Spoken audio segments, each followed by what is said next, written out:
Kids by American Public Media from Sam's Free Time Podcast. You're listening to Brains On, where we're serious about being curious.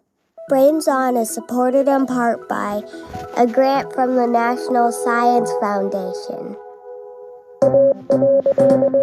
Ant News Network. I'm Ant, and you're listening to the Ant News Network. Coming up, picnics. Where are they, and how can we ruin them? But first, we've got a special report on an ant colony that was almost destroyed by an errant basketball. Luckily, they've bounced back. For more, we turn to our correspondent out in the field.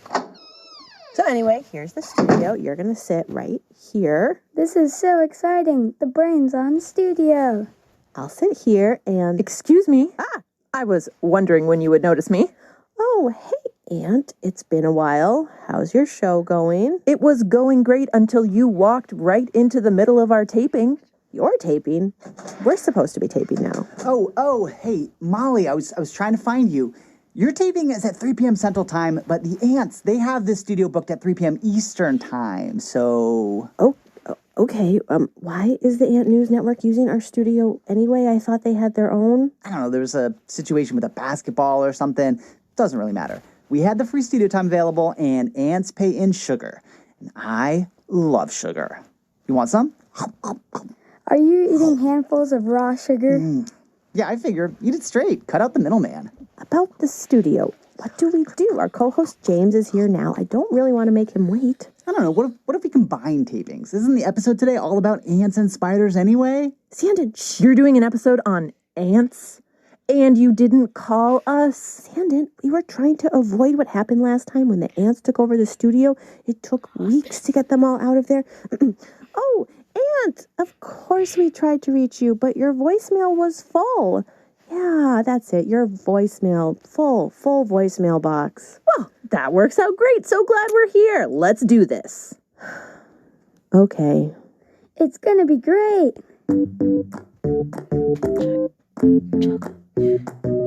You're listening to Brains On from American Public Media. I'm Molly Bloom. And I'm an ant from the Ant News Network. Right. And my co-host today is 9-year-old James from Flower Mound, Texas. Welcome, James. Hello, Molly. James, what is your favorite thing about ants? The fact that they can carry like 10 to 15 times their body weight. Yes, we are super cool. Today, we're thinking about wall walking, and it's all inspired by this question. My name is Alex from SeaTac, Washington. My question is, how do creatures like ants and spiders walk on walls? It's a great question. Yes, a really good question. Not sure why you want to know about spiders, though. Those weirdos have too many legs. 8? That's excessive. 6 is all you need. So, Ant, how do you walk on walls? When it comes to most ants, there's not just one thing that helps us get vertical. Take it from ANN honorary correspondent Jordan Greer. He's a PhD student at the University of Chicago who studies ants. The major one that helps them walk on vertical surfaces or upside down is actually something that's like a suction cup that is at the very tips of their toes. This little suction cup produces this liquid, what helps them bind to the actual ground that they're walking on. And they seem to really only use it when they're walking on walls or they're walking completely upside down. Those suction cups are sticky pads that release a tiny little bit of liquid to help me stay put. Kind of like if you were to put water on a piece of plastic wrap. You can slap it on the wall and it will stick too. When I'm just walking on the floor, I rarely use those sticky pads. Mostly, it's just my feet. All 6 of them. When it comes to walking up a wall, they only use the pads on their front feet, while they actually use hairs on their back feet to help give them that push forward. Oh, good point, Jordan. Sticky pads aren't the only thing that let us ants walk on walls. Foot hair is important too. You know, that special hair you have that helps climb stuff? We don't have that. Yeesh. No wonder you're so helpless.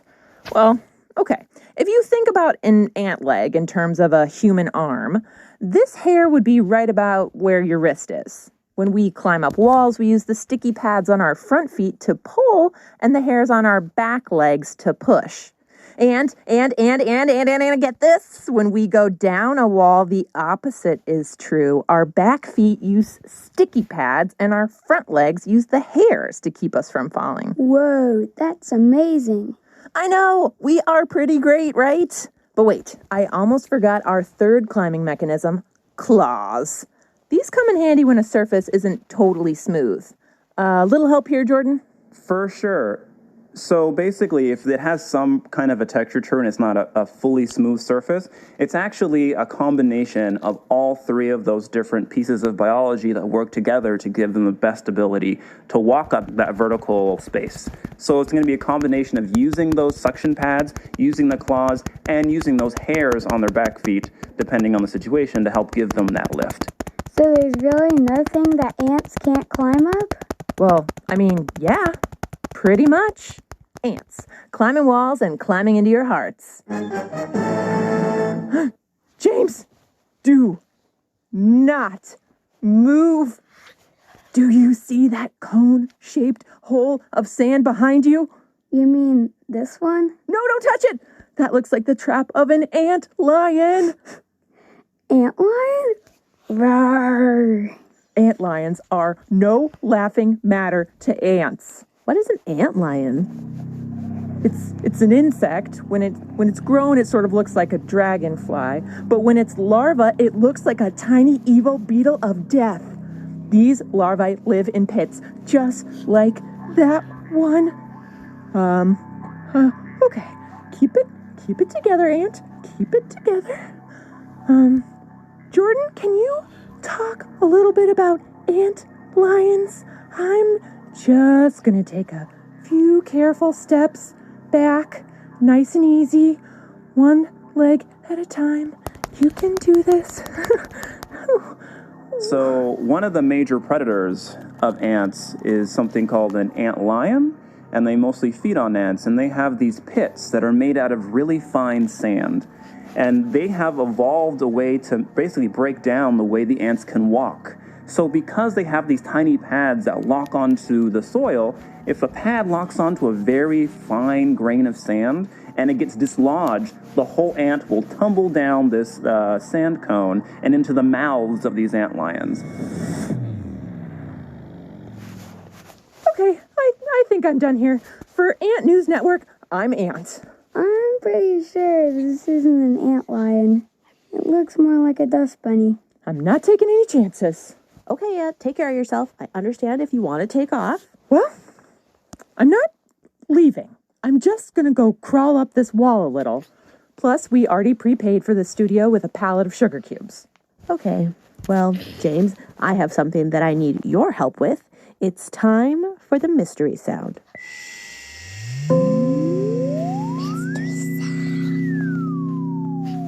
Are you ready? Yes, I am. All right, here it is.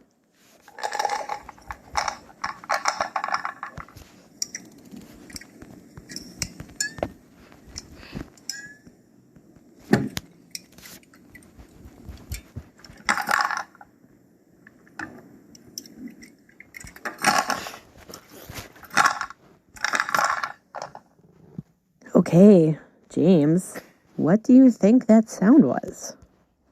It kind of sounds like a marble run, but then the musical instrument sound like a string plucked thing was throwing me off. Yeah, so there was that rattling sound at the beginning, but then there was that plucky sound. It's a very strange combination of sounds. Any other thoughts of what it might be? No. All right, well, we will hear it again a little later in the show.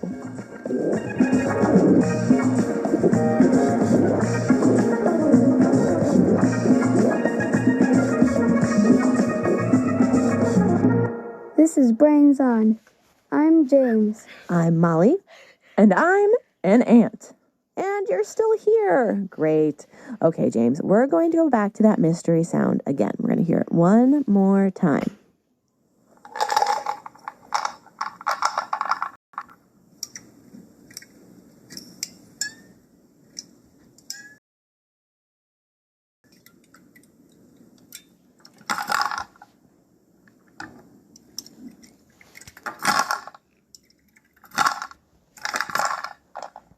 Okay, James, what new thoughts do you have after hearing it again? I don't know. Maybe somebody's like practicing an instrument in the background. It's hard. This is a really, really hard mystery sound, and that is a very good guess. You ready for the answer? Yep. All right. Here with the answer is Elliot Hawks. He makes high-tech devices that copy ideas from nature. In this case, a type of lizard called a gecko. So the recording is the sound of me taking a gecko-inspired glove and placing it on a wall, partly lifting myself off the ground, and then removing the glove from the wall. So that clacking sound you heard are tiles falling off the wall as he takes the glove off. And that plinky noise is the sound of the glove tightening. Geckos' feet have these tiny on things. And since geckos are really good at climbing, Elliot wanted to take this idea and make it work for humans. So he made these gripper gloves. And they're sticky enough that Elliot has actually used them to climb up glass walls like Spider-Man, but the gloves aren't sticky like glue sticky. They don't stick with glue or wet stuff or suction or any of that. It's similar material to what might be on like a silicone cooking spatula, or it's not that different from what, the rubber on the bottom of your shoe actually. I love it when I come across cooking spatulas, especially when there's batter involved. But I have heard terrible things about the bottoms of shoes. Right. Anyway, the sticky parts of Elliot's gripper gloves are covered with teeny tiny micro hairs, similar to the hairs geckos have on their feet. And the hairs are really, really small. They're even skinnier than human hairs. But there are lots and lots and lots of them on the gloves. And when those hairs touch the surface of a wall, all the little particles of the hairs, the hair molecules, stick to all the little particles of the wall molecules. Elliot says the hair molecules stick to the wall molecules because of something called van der Waals forces. Van der Waals forces are attractions between any two molecules. If you bring them close enough, there's actually a little bit of a pull between the two molecules. Now, normally you can't feel this attraction, but the hairs are very close to the surface, and therefore they can feel this van der Waals attraction.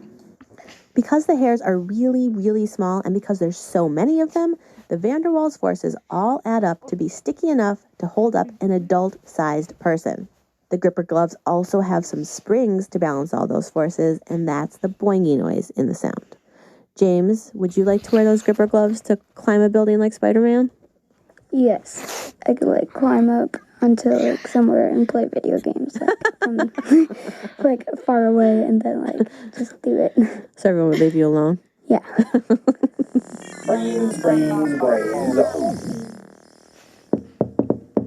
What now? Come in. So sorry to interrupt.